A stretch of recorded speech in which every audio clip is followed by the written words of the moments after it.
Oke,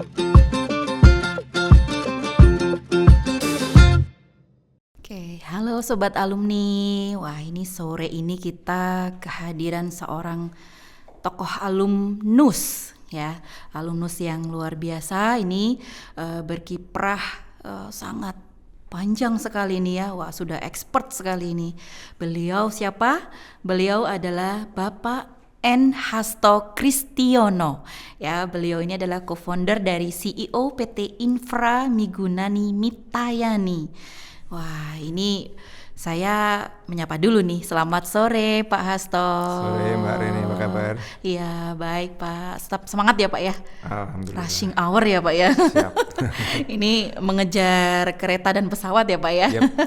Tapi terima kasih sekali lagi Bapak sudah hadir di Academic Production House UGM dan Senang. ini juga suatu kehormatan bagi kami. Mungkin saya ingin bertanya nih Pak, karena kan berkaitan dengan bincang alumni nih, tema kita karir Bapak ini. Wah, ini kan sangat menarik kalau melihat CV Bapak yang panjang itu ternyata dimulai dari superintendent ya Pak ya di PT Freeport Indonesia. Wah, ini kalau orang-orang teknik itu sudah keren sekali ya kalau melihat, wah apalagi PT Freeport begitu. Nah, mungkin Bapak bisa diceritakan bagaimana dulu saat pertama kali holding BSC ya Pak ya, berarti ya holding BSC pada Mechanical Engineering di UGM. Nah, mungkin bagaimana Pak itu diceritakan. Saya bersyukur bisa lulus karena it was quite a struggle untuk bisa lulus dari teknik mesin UGM saat itu. Ya Pak. Jadi bisa keluar itu sudah sangat bersyukur. Saya nggak begitu bangga dengan IP saya. Tapi alhamdulillah dengan bekal itu saya bisa memulai karir di sebuah perusahaan tambang yang waktu itu salah satu idaman saya gitu. Idaman semua anak teknik ini kayaknya Pak, nggak cuma Bapak. Saya ingin kerja either di tambang atau di perusahaan minyak. Waktu itu tahunya cuma itu. Gitu. Jadi alhamdulillah bisa memulai karir di sana itu 6 bulan setelah saya lulus. Oke, 6 bulan. Wah, ini kalau dari segi tracer study bagus sekali nih Pak penerimaannya. Oke, baik. Mungkin bisa diceritakan Bapak 6 bulan itu memang benar-benar open recruitment dari PT Freeport ataukah sebelumnya itu magang, ada seperti praktik magang ya kalau di perkuliahan sekarang, atau bagaimana mungkin Pak? Saya karena proses sudah cukup lama waktu itu kayaknya open recruitment dan saya melamar gitu. Tapi selama 6 bulan itu sebetulnya saya juga diterima di beberapa perusahaan gitu. Cuman waktu itu dan 5 tahun sebelum saya lulus tuh saya sebenarnya udah punya penghasilan sendiri. Dari main band. Oh, yang itu band Bapak ya. Dan ternyata beberapa perusahaan yang nawarin pekerjaan ke saya itu ternyata gajinya nggak lebih besar dari penghasilan saya main band. Baru setelah Freeport yang nawarin, baru akhirnya saya memutuskan ya udah cabut ke Papua waktu itu. Jadi, wah, luar biasa. Ternyata disitulah memang jalannya yang mulai dari jadi engineer, kemudian all the way sampai menjadi superintendent. Tapi memang saya nggak berniat lama di situ. Saya berniat untuk belajar 5 tahun aja gitu. Karena dari awal saya sudah mencanangkan passion saya itu pengen jadi guru. Pengen jadi dosen atau pengajar pendidik ya Pak ya. Atau seseorang yang diberi kesempatan untuk sharing. Atau berbagi. Nah, tentunya kalau untuk melakukan seperti itu kan tidak cukup dengan teori. Jadi rupanya cita-cita saya itu walaupun kelihatannya sederhana, bisa sharing itu, tapi ternyata untuk bisa berdiri dan sharing itu ternyata harus satu mempunyai kredensial keilmuan dan juga mempunyai kredensial profesionalisme juga. Sehingga saya menetapkan saya harus belajar banyak hal nih, karena kalau menjadi engineer saja nggak cukup. Saya pengen bisa berbagi, at least pernah menjadi pemimpin sebuah perusahaan lah gitu. Sehingga ya harus belajar banyak. Dari perjalanan karir saya isinya itu dari satu tempat berpindah ke tempat lain itu belajar sesuatu yang, dan I can say dan bersyukur ya bahwa dalam setiap perpindahan itu saya kok selalu belajar sesuatu yang baru.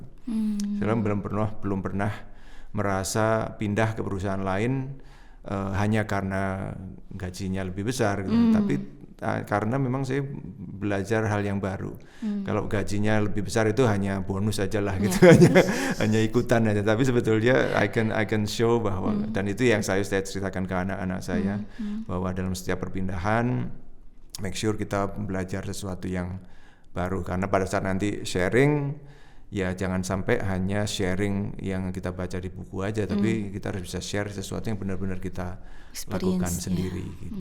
Kurang lebih gitu sih sampai sekarang ini, ditambah dengan nggak cuma menjadi pimpinan perusahaan tapi juga pimpinan perusahaan yang didirikan sendiri.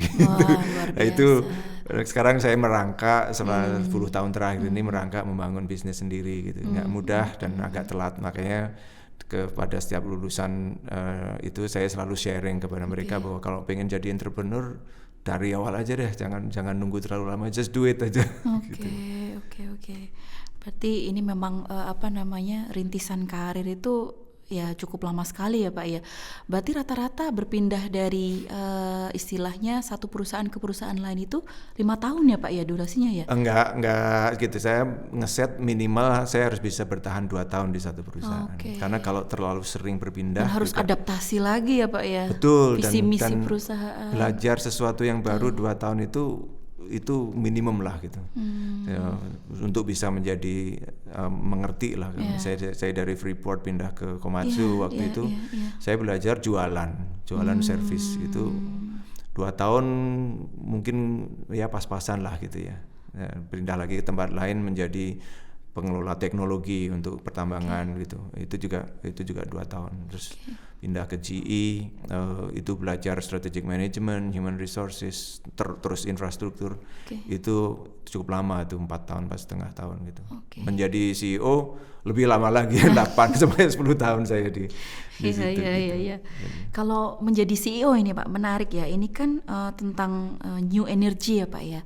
Berarti kan kalau kita dari segi kedisiplineran ilmu itu kan sebenarnya tidak hanya berbicara tentang teknik. Nah, berarti di PT Bapak itu juga istilahnya merekrut staff itu juga dari alumni UGM atau seperti apa mekanismenya Pak di PT Infra Migunani Mitayani ini? Ya, Infra Migunani Mitayani ini perusahaan kedua saya. Yang pertama itu Farsha Zamindo Laksana, itu di bidang water services. Services itu partner saya, bahkan teman seangkatan saya. Oke. Jadi dia yang orang airnya, dia waterman-nya lah, dia aquaman-nya. Teknik mesinnya ya, aquaman-nya.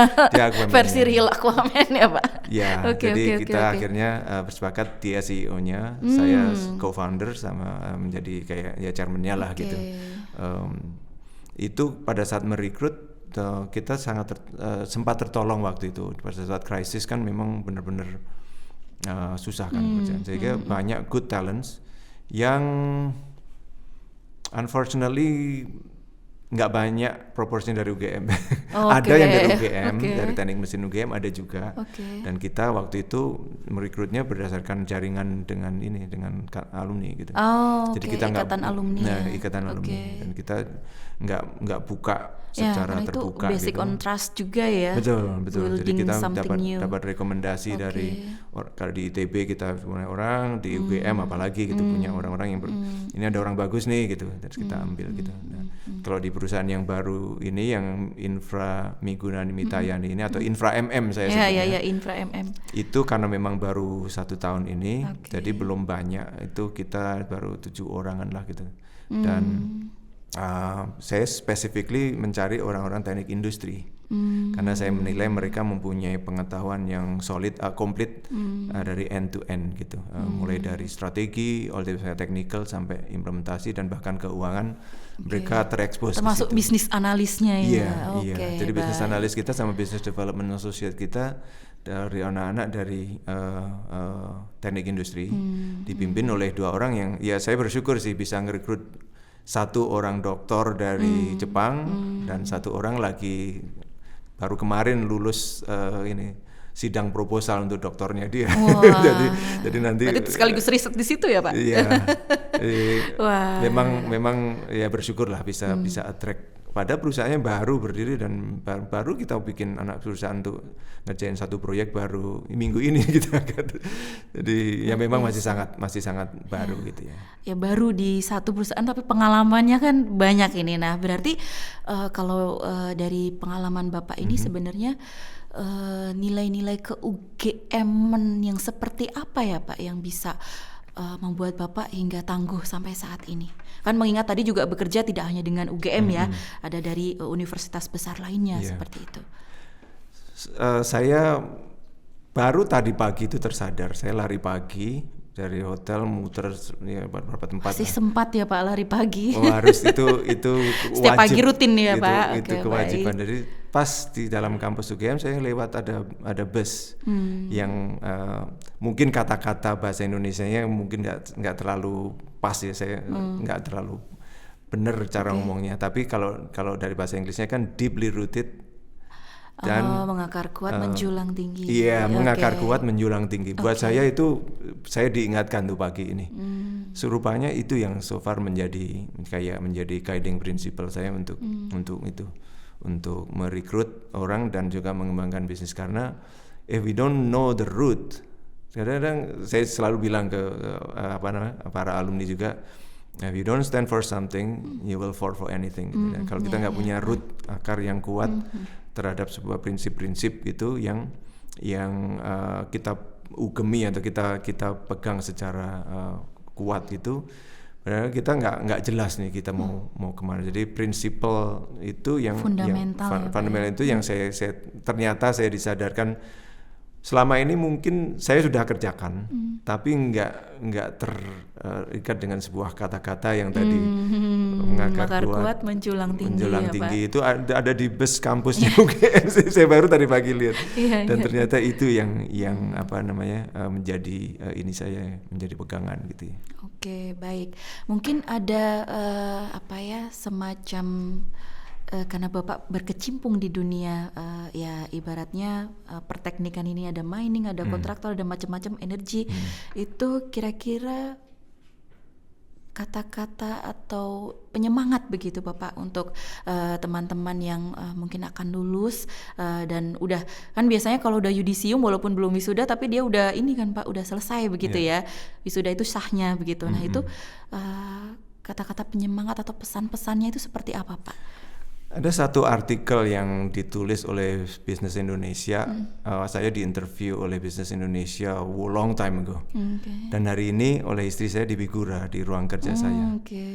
Itu besar banget tulisannya, siap menjadi orang tolol. Itu ternyata kalau Steve Jobs ngomongnya stay hungry, stay foolish gitu.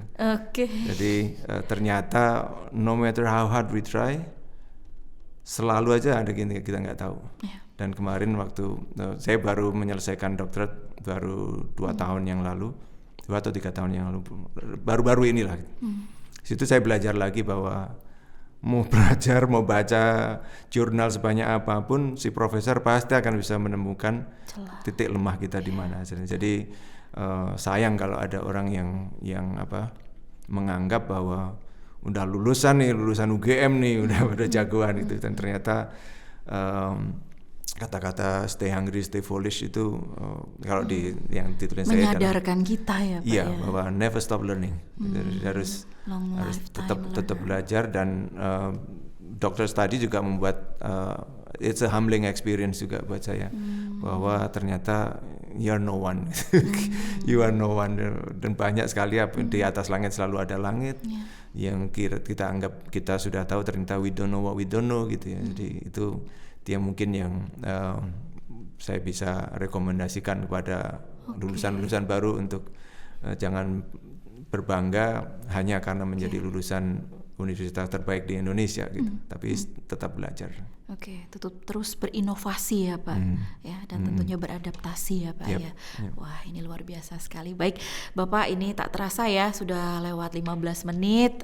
Terima kasih banyak. Ini perjalanan karir yang sebenarnya tidak cukup Pak ya, karena hanya tapi tadi garis besarnya memang kita harus terus tidak berhenti untuk belajar ya, stay full ya Pak ya, stay foolish ya Pak ya. Wah, ini memberikan penyemangat supaya sehebat apapun achievement kita hari ini, misalnya wisuda, berarti masih ada tantangan lain yang sebenarnya kita juga harus belajar dan beradaptasi untuk terus berinovasi ya, mengakar kuat dan juga menjulang tinggi. Gitu ya. Wah, terima kasih Pak Hasto sekali lagi atas kesempatannya, dan selamat kembali Bapak ke Jakarta. Semoga saya selamat sampai tujuan. nunggu dikasih kesempatan seperti ini lagi, karena ini this is my passion. Siap Pak. Nanti juga kalau misalnya kuliah umum segala macam tidak apa-apa ya, we'll Pak? be happy. Oke, thank you very much. Terima kasih sekali lagi Bapak. Semoga perjalanannya menyenangkan. Amin. Safe trip. Thank you. Thank you.